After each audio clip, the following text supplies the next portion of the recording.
Hey, you're watching with Wendy. Today I'm going to show you how I printed some fabric and then turned that fabric into a dress. It's the dress that I'm wearing. Burt's Bees has a couple of new lipsticks coming out, and with that whole thing they wanted to create an art display to show off the lipsticks. I got pulled in because if we could put lipstick onto fabric into a design, then I should sew it and turn it into an outfit. As usual, I've included a link below with all the details in written form, and if you're looking for more photos of this dress that I made, there's a couple of them floating on my Instagram @withwendy. I hope it's something inspirational and shows a bit more of the fabric design process. I'm taking you somewhere.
Obviously, we can't stop there. We have to make something out of this fabric.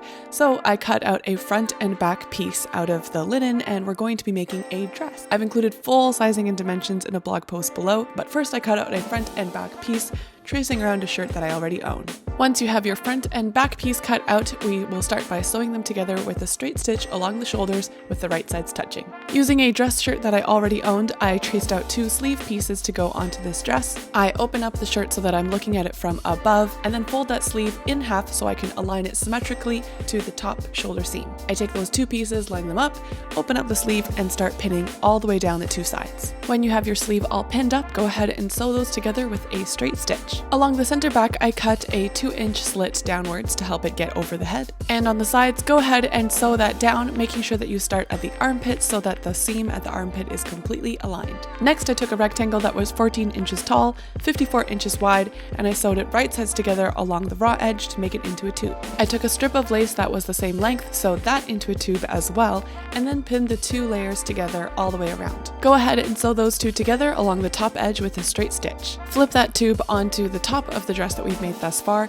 and pin them together all along the bottom. There's a lot of pins here, and it's because that tube that we made is bigger than the circumference of the dress. What we're trying to do here is create a couple of ruffles so that the dress has a more trapeze shape. Go ahead and sew these right sides together, easing out the pins as you go so that it's ruffled along. Here's how it should look when you flip it back to the right side out. We're going to add 1 extra stitch right above the lace layer, and that's going to hold down the raw fabric and make sure everything lies nice and flat.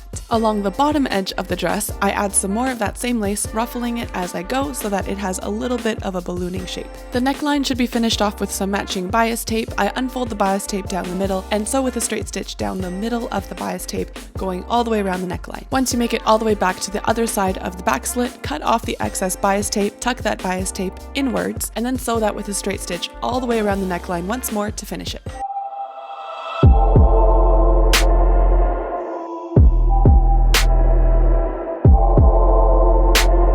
For the back slit, I finished it off with 1 button and a little piece of elastic so that it can close off, and for the sleeves, I tucked the loose end inwards 2 times and sewed it down with a straight stitch to hem it off.